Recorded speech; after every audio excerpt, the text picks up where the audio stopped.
Good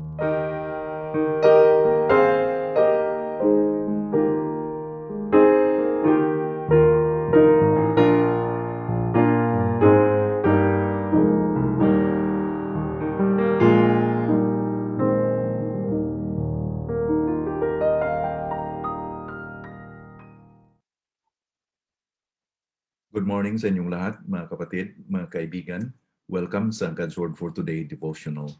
And this morning, patuloy tayo sa 1 Kings chapter 18. And let me read sa ating talata this morning sa verse 30 to 40. Pagkatapos ay sinabi ni Elias sa buong bayan, "Lumapit kayo sa akin." At ang buong bayan ay lumapit sa kanya. Kanyang inayos ang bumagsak na dambana ng Panginoon. Kumuha si Elias ng 12 bato ayon sa bilang ng mga lipi ng mga anak ni Jacob, na sa kanya ay dumating ang salita ng Panginoon na sinasabi, "Israel ang magiging pangalan mo." Sa pamamagitan ng mga bato ay nagtayo siya ng dambana sa pangalan ng Panginoon, at kanyang nilagyan ng hukay ang palibot ng dambana, na ang lalim ay masisidlan ng 2 takal na binhi. Kanyang inaayos ang kahoy, kinatay ang baka at ipinatong sa kahoy. At kanyang sinabi, "Punuin ninyo ang 4 na tapayan ng tubig at ibuhos ninyo sa handog na sinusunog at sa kahoy." Kanyang sinabi, "Gawin ninyo ang 2 ulit." At kanilang ginawa ng 2 ulit. At ang kanyang sinabi, "Gawin ninyo ng 3 ulit." Ang kanilang ginawa ng 3 ulit. Ang tubig ay umago sa palibot ng dambana at napuno ng tubig ang hukay. Sa oras ng paghahandog ng alay sa hapon, si Elias na propeta ay lumapit at nagsabi, "O Panginoon Diyos ni Abraham, ni Isaac at ni Israel, ipakilala mo sa araw na to na ikaw ay Diyos sa Israel at ako ay iyong lingkod, at aking ginawa ang lahat ng bagay na to sa inyong pag-uutos. Sagutin mo ako, O Panginoon, sagutin mo ako upang malaman ng bayang ito na ikaw, Panginoon, ay Diyos, at yung pinanunumbalik ang kanilang mga puso." Nang magkagayoy ang apoy ng Panginoon ay bumagsak at tinupok ang handog na sinunog, ang kahoy, ang mga bato, alabok at dinilaan ng tubig na nasa hukay. Nang makita yon ng buong bayan, sila'y nagpatirapa at kanilang sinabi, "Ang Panginoon ay siyang Diyos. Ang Panginoon ay siyang Diyos." At sinabi nila sa kanila, "Hulihin ninyo ang mga propeta ni Baal. Huwag gayang makatakas ang sinuman sa kanila."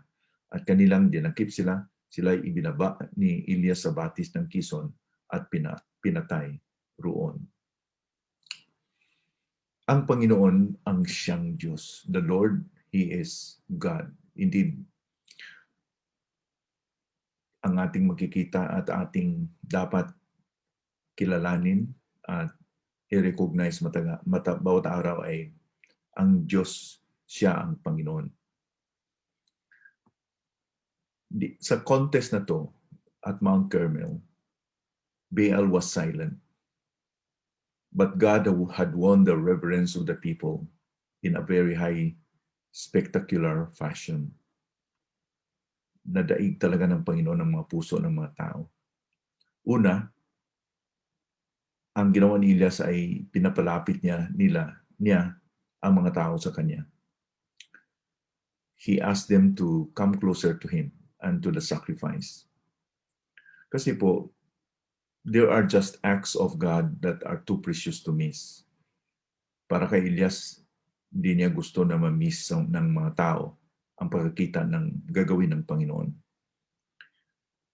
And makita din natin at mas masasabi natin na ang mga tao po ay malayo na sa Panginoon.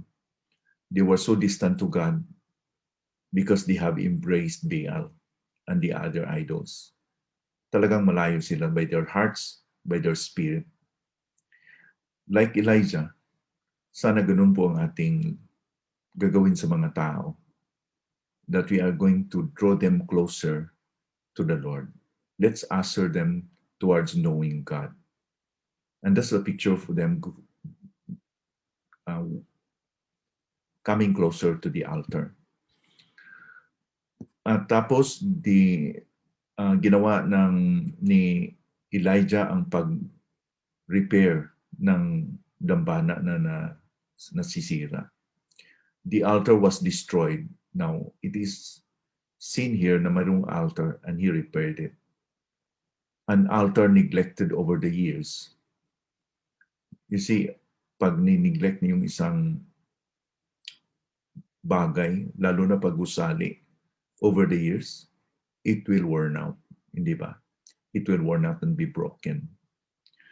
And a picture also sa ating puso, sa ating buhay. If we do not take care sa ating relasyon sa Panginoon, we neglect our relationship with the Lord, there will be some brokenness in our altars.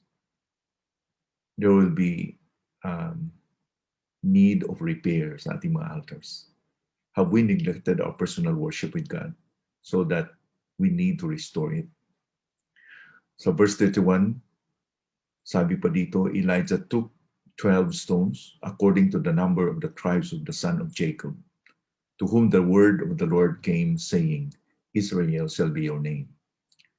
Ito po ang napapaalala sa kanila that they are one covenant people of God, and they should worship only one true God. Nahati naman silang mga tao, di ba? They were divided because they at the northern tribes worship the idols, some temple erected in Bethel, and sila naman sa Jerusalem, they were worshiping in the altar at Jerusalem at the temple. So nahati ang mga tao. Now, kailangan na magkaroon siya ng pagkakaisa. And Elijah did what was unexpected dito. After he had done to prepare the offering, kinatay niya yung sacrifice nandoon sa ibabaw na ng panggatong ng mga kahoy sa dambana. He did what was unexpected. And what was that? Nilagyan niya ng kanal around the altar and you know, before he prayed the sacrifice or he asked God to answer by fire, sinabihan niya yung mga tao na they have to pour water unto the sacrifice, unto the wood, and unto the to the altar itself. Hindi lang isang beses kundi 3 beses. He poured this unto the sacrifice. And ano bang sadya ni Elijah dito? I think ang sadya ni Elijah dito is that he wanted to recognize that the God who answered by fire will answer it miraculously, that there will be no foul play. Ang Panginoon natin hindi nangangailangan nating tulong. Hindi ba? We don't need to manipulate, cut corners, and do some kind of trickeries because He can send the fire without trickeries, without manipulations. Thus, when the people have seen the fire coming from heaven and devour the whole sacrifice, ang kanila pong response is amazing, di ba? When they saw the act of God firsthand, so close and personal, napatira pa sila sa lupa. And ito yung sinasabi nila, the Lord, He is God. The Lord, He is God. Ang Panginoon, siya yung Diyos. So, this morning, we don't need na God has to prove Himself in our midst in order for us to recognize that He is God. He has done this many times over in the way we live every day. Ang kanyang kahabagan ay pinakita araw-araw. Ang kanyang biyaya ay pinakita araw-araw. Hindi ba yun sapat that we will know and we should recognize how great is our God, how faithful is our God. So let's allow God to be God. Let God be God. Bilang kanyang mga alagad, katulad ni Elias, ang ating role as His children, as His servants, is to obey God. Nothing more, nothing less, and nothing else. Huwag nating i-allow na mayroong leaven to spoil the dough.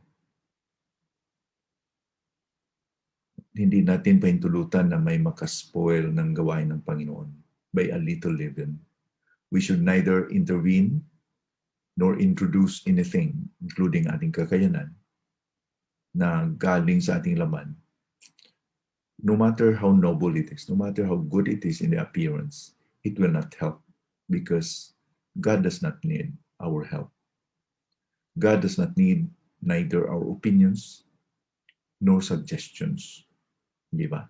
Nangangailangan ba ng Panginoon ng ating suggestions, ng ating opinion? He does not need all those because He is already God. We must recognize it. Halimbawa, when we are presenting the gospel, we have the fear sometimes that we are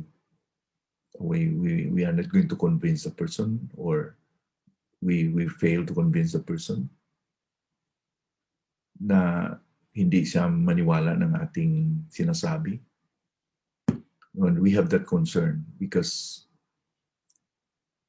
ang ating propensity, ating tendency is we want really result. We want really that what we do, especially in sharing the gospel, will have an effect. Pero in doing so, by manipulating, cutting corners, or doing it in a very convincing, persuasive manner na hindi natin sinasabi yung tamang gospel, a watered down gospel, that would not work, especially in changing lives, because only God can change lives. Only God, through His unadulterated word, the gospel, yun po ang gamitin ng Panginoon to really change heart.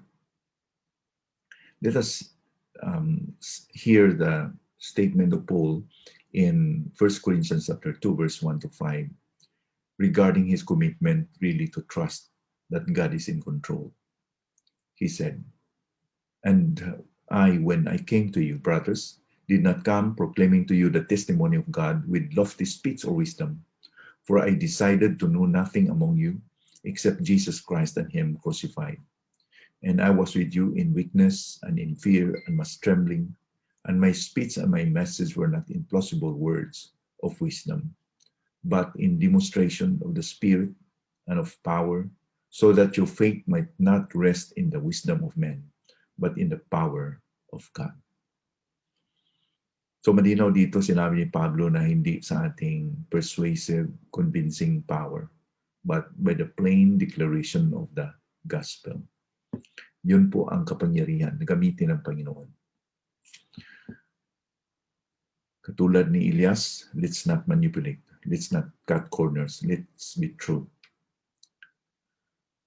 Since the Lord, He is God, He must be lifted up.